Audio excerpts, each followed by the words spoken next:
This was taken on October 24th, 1946, not long after the end of World War II, and years before the Sputnik satellite opened the space age. A group of soldiers, many who were just 19 years old, so seniors. How many of you are 18? Woo! So this is you next year. They took this wonderful photo. This is actually the first photo of Earth. The black and white image is grainy, but it was taken from an altitude of 104 kilometers by a 35mm motion picture camera strapped onto a V-2 missile. The camera climbed straight up, then fell back to Earth minutes later, slamming into the ground at 500 feet per second. The camera was ruined, but the film was protected in a steel cassette, and thus we get the first picture. Fast forward 26 years. This is the photo I want to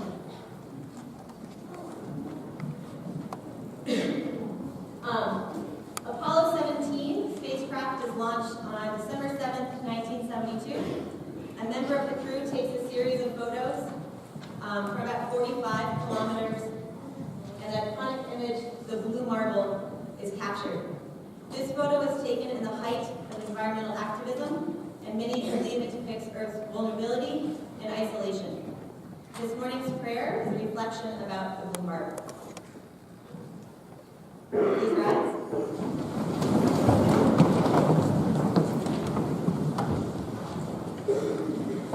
This is our home, third from the sun. O Mother Earth, keep us safe. We are your inhabitants, your guests, visitors to your limitless boundaries. You let us immerse ourselves among your beauty. Birds fly high over the ever-reaching fields. Mountain summits glisten with snow. Lights dance in the sky. Waves crash into cliffs. Rivers flow into seas. Cracks erupt molten magma. Vibrant flora and fauna reach to the heavens. Trees breathe. Mother Earth, you give us life. You give us reason. You give us a home. Thank you. Please be seated.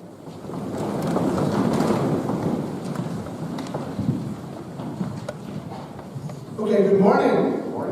Hopefully by that entry you realize this is not an ordinary chapel.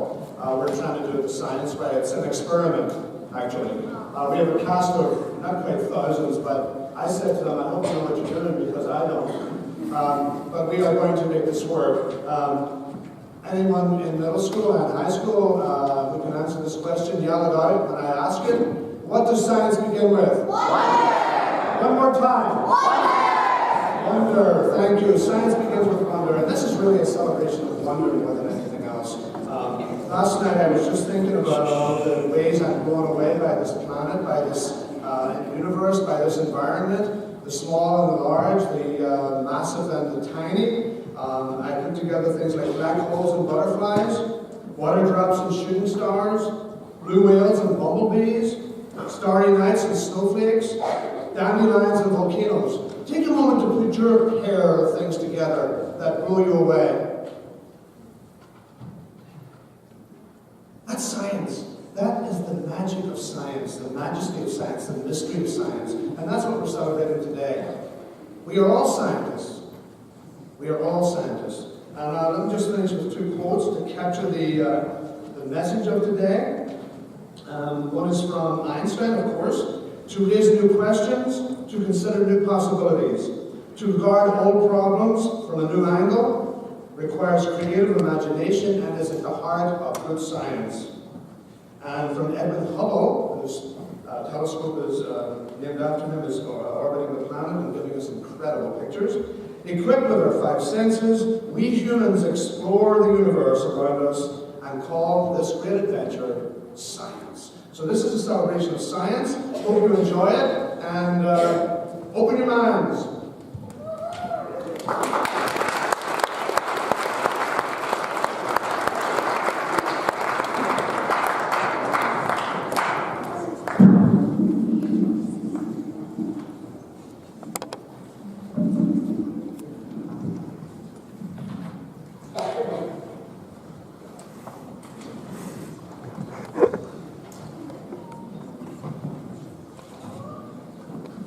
Good morning. Good morning. I think a lot of you already know who I am. I'm the scientist, and I've come along with my kindergarten friends to tell you what the word science really means.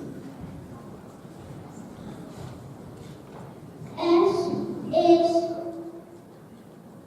for my senses.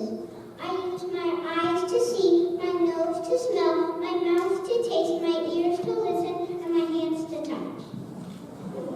And my letter is C. C is for collaborate.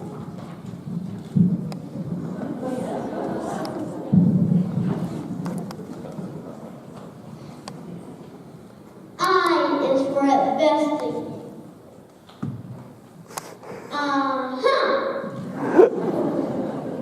E is for experiment. N is for taking lots of notes. C is for drawing conclusions. There we go. E is for excellent. Science is excellent.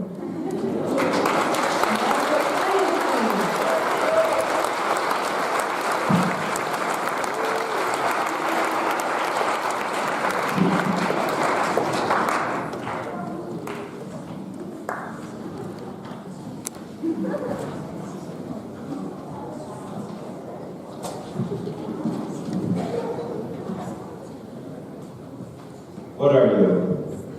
What am I? Intersecting cycles of water, earth, air, and fire. That's what I am. That's what you are. Water. Blood, lymph, mucus, sweat, tears, inner oceans tugged by the moon, tides within and tides without. Streaming fluids floating our cells, washing and nourishing through endless riverways of gut, vein, and capillary. Moisture pouring in and through and out of you. Of me, in the vast poem of the hydrological cycle. You are me, I am that. You were there, I was there, for each cell of our bodies is descended in an unbroken chain from that event.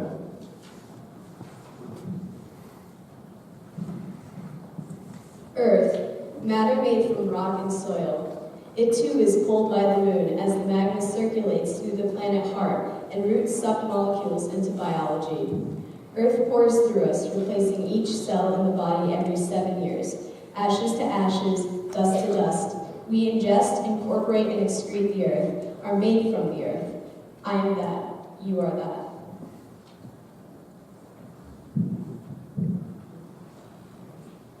Air, the gaseous realm, the atmosphere, the planet's membrane, the inhale and the exhale, breathing out carbon dioxide to the trees and breathing in their fresh vegetations. Oxygen kissing each cell awake, atoms dancing in orderly metabolism, interpenetrating. That dance of the air cycle, breathing the universe in and out again, is what you are, is what I am. Fire from our sun that fuels all life, drawing up plants and raising the waters to the sky to fall and again replenishing. The inner furnace of our metabolism burns with the fire of the Big Bang that first sent matter energy through space and time. In the same fire as the lightning that flashes into the primordial soup, catalyzing the birth of organic life.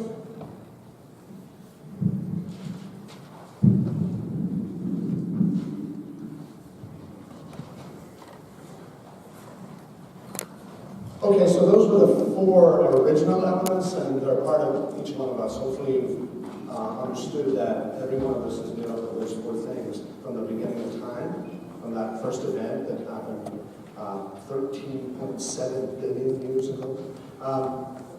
But we now know, actually, there are more than 4 elements, and our species has had the audacity, I guess, to explore that and come up with the actual combinations that make up everything. And the document that has that all listed is the periodic table, which Tony is going to uphold, and Hannah's going to tell you all about the elements.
In 1977, NASA launched 2 spacecrafts called Voyagers 1 and 2. Since then, they have traveled 15 billion miles and are now beyond the edge of our solar system, out in interstellar space.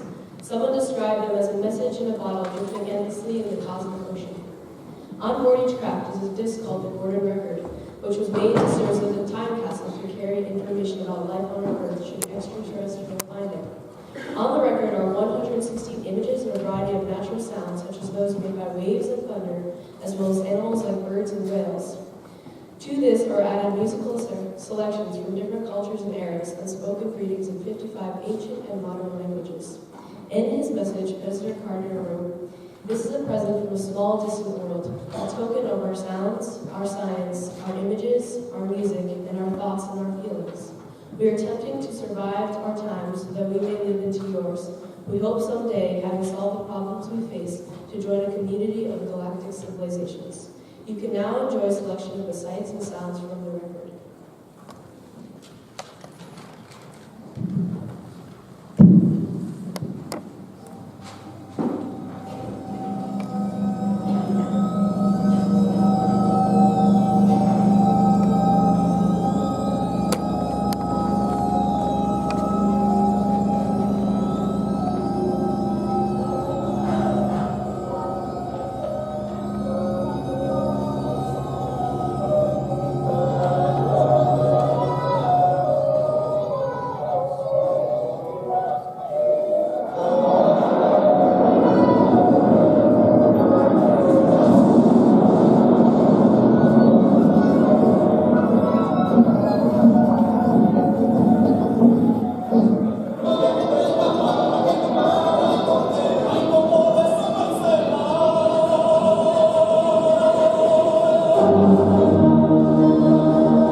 يا معشر الجن والإنس إن استطعتم أن تنفذوا من أقطار السماوات والأرض فانفذوا لا تنفذون إلا بسلطان.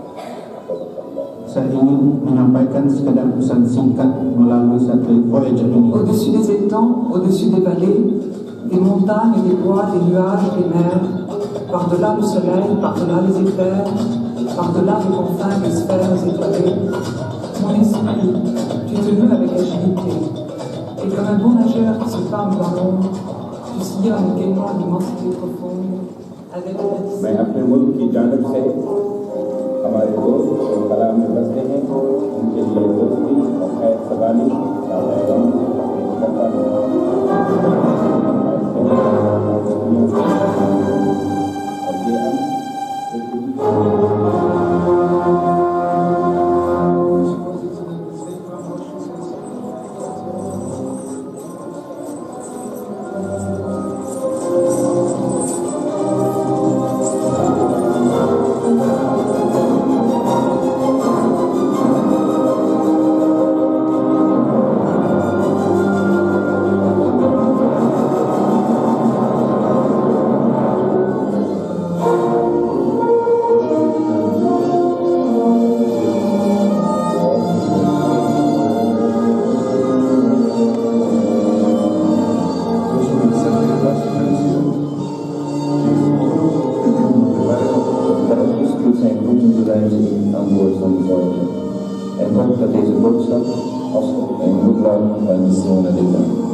और ये हम فضای ماورای جو افتخار دارند شادباش‌های مردم ایران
we're going to ask you to just quietly reflect for a few minutes to some music.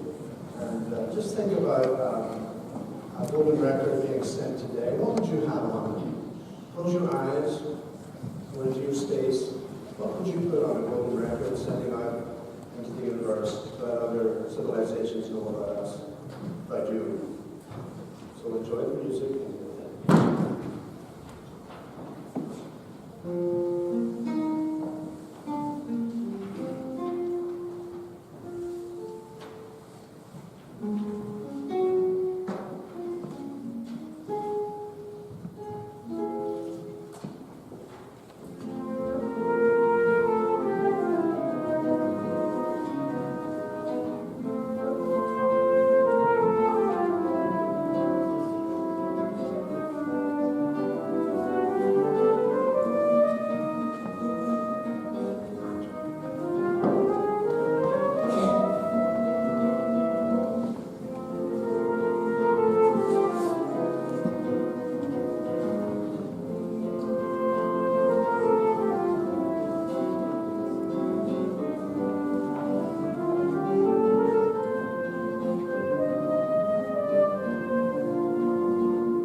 We've asked some seniors to come up and talk to you about what science means to them. They can join us.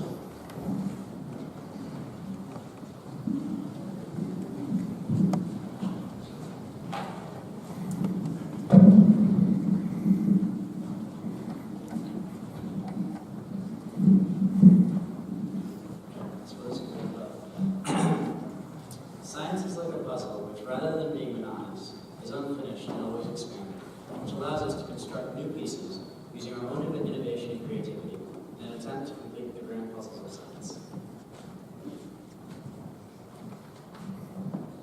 For me, math and science is amazing because it makes a framework for pretty much everything. It's hard to tell when you're looking at equations on a whiteboard or just a drawing of a triangle, but everything we know about our world can be explained through math and science as if it's some kind of language. And it's incredible because even though we know it explains everything around us, we don't entirely understand how. And there's so many questions out there still waiting to be answered by literally any one of us in this room. I study science not only to understand the world, but to connect with the world. As Neil deGrasse Tyson said, so that when I look up at the night sky, and I know that yes, we are part of this universe, we are in this universe, but perhaps more important than both of these facts is the fact that the universe is in us. When I reflect on that fact, I look up, many people feel small because they're small and the universe is big, but I feel big because my atoms came from those stars.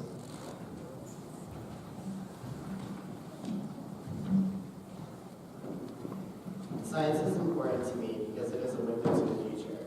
When you pursue science, you open so many doors that can lead to a groundbreaking discovery. These discoveries can range from finding a new planet to discovering methods of new research in medicine.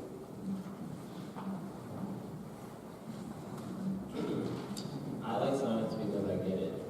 Learning about processes that are happening within us and around us is fascinating and intriguing. From a medical standpoint, scientific research helps people around the world battling their lives against cancers and widespread illnesses. Developing and understanding of science gives me the ability to maybe make an impact on the world, whether it's saving lives or completing biomedical research. So we're done, and hopefully you leave with a new sense of wonder about your world. We're going to process out the kindergarten first, and we'll be blasting blindedly with science as you